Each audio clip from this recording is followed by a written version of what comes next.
مسیح یسوع میں آپ سب کی سلامتی ہو۔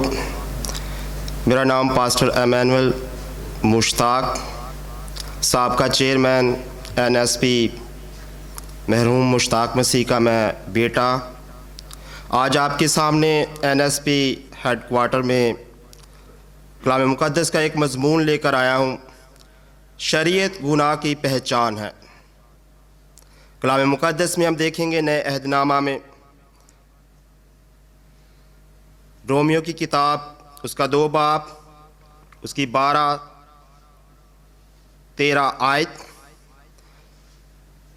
اس لیے کہ جنہوں نے بغیر شریعت پائے گناہ کیا وہ بغیر شریعت کے ہلاک بھی ہوں گے، اور جنہوں نے شریعت کے متعلق ہو کر گناہ کیا ان کی سزا شریعت کے موافق ہوگی، کیونکہ شریعت کے سننے والے خدا کے نزدیک راست باز نہیں ہوتے بلکہ شریعت پر عمل کرنے والے راست باز ٹھہرائے جائیں گے۔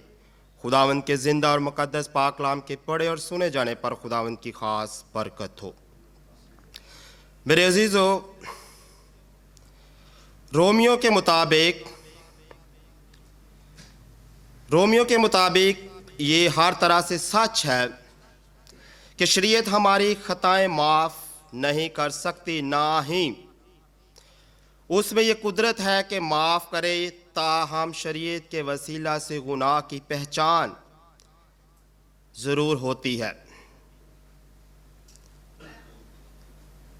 تمام کی تمام کتاب مقدس اس سرے سے لے کر اس سرے تک نجات اور گناہ کے متعلق ہی ہے۔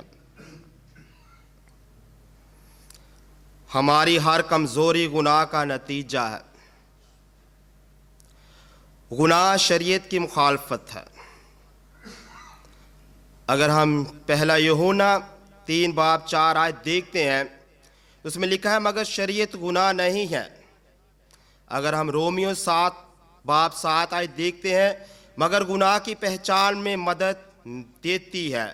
مثلا اگر شریعت نہ کہتی کہ تو لالچ نہ کر تو میں لالچ کو نہ جانتا، اس لیے یہ لازم ہے کہ 10 احکام کی شریعت کو مانیں تاکہ ہم گناہ کا امتیاز کر سکیں۔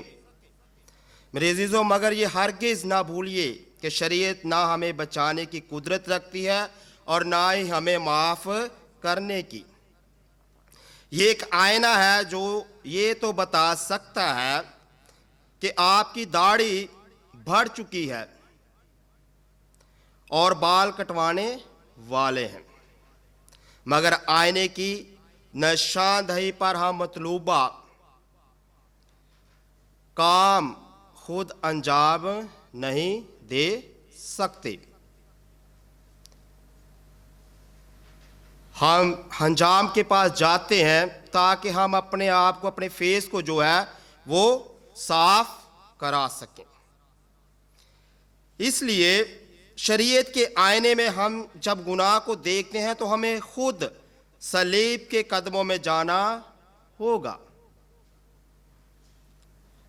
یہاں یہ کہنا غلط ہوگا کہ ہم اپنے کاموں کی بدولت بچ گئے، ہرگز ایسا نہیں، کیونکہ لکھا ہے شریعت کے اعمال سے کوئی بشر بھی اس کے حضور راست باز نہیں ٹھہرا۔ میرے عزیزو، رومیو 3 باب 20 آیت بھی ہمیں بتاتی ہے صرف یسوع ہی گناہوں کو معاف رکھنے کی قدرت رکھتا ہے اور اسی مقصد کے لیے اس دنیا میں آیا۔ متی 1 باب 21 آیت میں وہ بیان کرتا ہے اس کا نام یسوع رکھنا کیونکہ وہی اپنے لوگوں کے ان کے گناہوں سے نجات دے گا۔ تو کیا اس سے یہ سمجھ لیا جائے گا کہ خداوند مسیح شریعت کو باطن کر دیا گیا؟ ہرگز نہیں، بلکہ مسیح نے شریعت کو پورا کیا اور صلیب کو موت گوارا کی۔ اس نے کہا تھا کہ میں شریعت کو ختم کرنے نہیں آیا بلکہ پورا کرنے کے لیے آیا ہوں۔ ہمارے گناہوں کی سزائے موت اپنے اوپر لے لی اور شریعت کے تقاضے کو اس نے پورا کر دیا۔ اسی لیے رومیو کا خط ہمیں بیان کرتا ہے۔ پالوس رسول کہتا ہے کہ شریعت گناہ کی پہچان ہے۔ اگر ہمیں شریعت نہ دی جاتی تو ہم گناہ کو پہچان نہیں سکتے تھے۔ میرے عزیزو، ہم شریعت کے متحد نہیں بلکہ فضل کے متحد ہیں۔ شاید وہ اس لیے کہتا ہے کہ وہ ان کے گناہوں سے ہمیں مفلسی دینے آیا۔ جو گناہ ہماری زندگی میں سرزد ہوا، آدم نے، جو خدا نے اسے دنیا میں بھیجا باغ عدن میں، تو اس گناہ کو دیکھتے ہیں کہ خدا نے تو آدم کو بنا دیا، لیکن جو اس کی پسلی سے ایک عورت کو نکالا گیا، اس نے گناہ کو سرزد کیا۔ ابلیس کے بہکاوے میں آ کر، کیونکہ انسان ایک مخلوق ہے، جس طرح جاندار مخلوق ہے اس طرح انسان بھی مخلوق ہے، اسی لیے مخلوق میں وہ ابلیس جو ہے وہ ان کے اندر آ گیا، اور وہ جو مائی ہوا تھی اس کو بکوا دیا گیا، اور اس نے گناہ کو سرزد کر لیا۔ وہاں پر ہمارے لیے شریعت جو ہے وہ شروع ہو جاتی ہے، کیونکہ گناہ نے جنم لے لیا۔ میرے عزیزو، اگر ہمارا ایمان ہوتا ہے کہ یہ تو جو خون ہمارے گناہوں کے بدلے بہایا جاتا ہے، کیونکہ 10 احکام میں لکھا گیا ہے کہ تو خون نہ کرنا، تو چوری نہ کرنا، اپنے ماں باپ کی عزت کرنا، صرف اور صرف فقط اور فقط ایک ہی خدا کی عبادت کرنا، اگر ہم ان 10 احکام میں سے ایک کی بھی مخالفت کرتے ہیں تو ہم خدا کے جلال سے محروم ہوتے ہیں، کیونکہ شریعت اور فضل کا دامی چول کا جو ہے وہ تعلق ہے۔